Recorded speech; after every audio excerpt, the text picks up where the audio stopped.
Hey, so I'm back with you for my top 5 road stories. Yesterday I dropped 10 through 6 on you, and I'm here in what looks kind of like a library.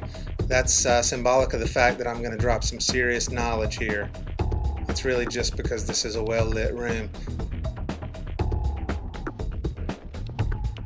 You're probably thinking, hey, it always looks that bad, and I would say, point well taken. Here we go.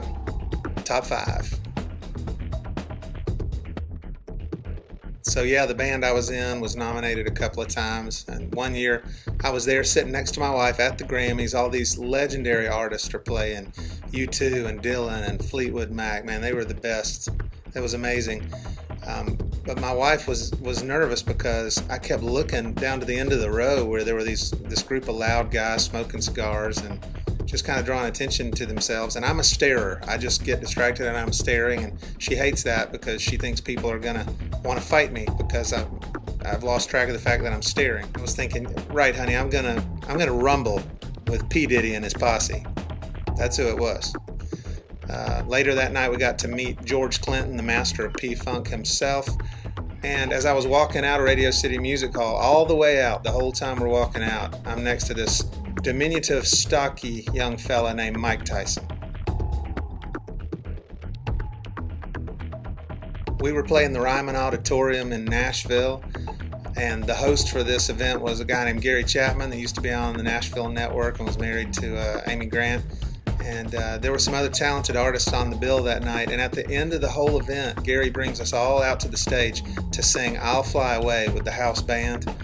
And it was awesome to me that on the second verse, and Gary is a prankster. I've only been around him 2 or 3 times, but I know he's a prankster. And on verse 2, he pitched to our lead singer, Michael.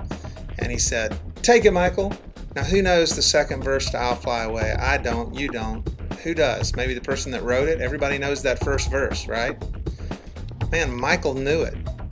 He knew it and he nailed it. And I just thought, man, the joke was kind of on Gary, and it was just kind of this awesome moment, like, that's my boy. We were somewhere near Memphis, traveling in a 40-foot American Eagle tour bus, when all of a sudden the transmission literally fell out. And as it fell out, it cut the brake lines. The transmission ended up on I-40, I think, and it actually came up under the car behind us and made an impression in the floorboard of the passenger side of the vehicle behind us. Nobody there was hurt. Our drummer was driving our bus, so he had no brakes. He veered over into the emergency lane and was trying to get this thing stopped. Well, there was nothing he could do to get it stopped. He was hoping that it would stop. He could see ahead that there was an embankment, and that if we didn't stop soon, we would plummet to our deaths. As you can see, I'm here and we didn't, but that bus stopped within a few feet, if not a few inches, of where we would have gone over. And I believe to this day that angels must have been out in front of that bus just holding it up. This actually kind of has an A part and a B part, because when we were teenagers, we were removed from a stage because we had offended the guy in charge. It was a Christian event, a church event, and they weren't used to having rock bands, and we were a Christian rock band. And the guy literally walked up in the middle of the set to my keyboard where I was standing there playing, and he said, "You need to stop, end it right now, and get off the stage." And I said, "Can we use our wisdom to pick something that's a little more mellow and just kind of tune into what God's doing here so we can continue?" He said, "No, we'll use my wisdom. You can leave the stage."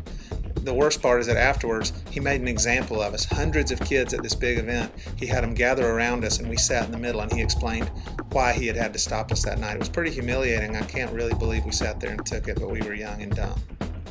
Part 2 of the story is even better. Years later, some of the same guys were in a band that by this point had some national recognition, and we were playing for thousands of people at a church in Baton Rouge when the same thing happened. It had been a weird day anyway. We had gotten some weird vibes from the guy in charge, and he walked up in the middle of the set and said, "Because you did a secular mainstream cover song, that, hey, you got to get off the stage."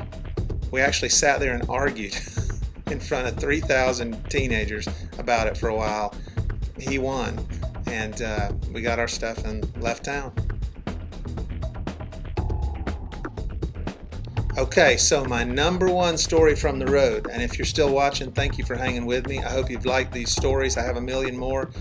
There are probably some of the best ones that I haven't even thought of, that I've forgotten about, and some of you can maybe remind me of some of those, like my friend Big John did today. And Big John, this last story, you'll remember it. You were there, dude. We were in Louisville, Kentucky. We were staying in a house that had been given to us, and we were going to play the next day in a church right next door to this house. We were the only ones in this house. For some reason, they had just handed the house over to us, and we had permission to be there. We were getting ready for bed that night, and there were guys brushing their teeth, walking around in their underwear, getting ready to get in bed, when all of a sudden, the cops burst in, and they got guns drawn as they round us up. I mean, they weren't just giving us instructions. They had pistols, and they appeared ready to use them. Who are you? What are you doing in this house? Like robbers would be walking around in their underwear, brushing their teeth before they pulled off, a crime. So they rounded us all up in the living room in the dark, and they brought this guy in, this shadowy silhouette of a guy, and they asked the guy, "Do you know these guys?" And he said, "No." And I was thinking, what? We don't know this guy. Who is he? Well, it turns out he goes to the church, and he was just suspicious, and he called the cops, and they overreacted. In the end, it all worked out. We even got to play our gig the next day at the church. But the funny thing is, the next morning, me and Big John, the bass player, were standing at the kitchen window, doing some dishes, and I made the joke. Man, wouldn't it be funny if that guy just sat out there all night and stared at the house watching us so he could prove that he was really right, we were really robbers? As I said that, I peeled back the curtains and looked out. The guy was sitting out there on the street watching the house. Bizarro. Thanks for watching.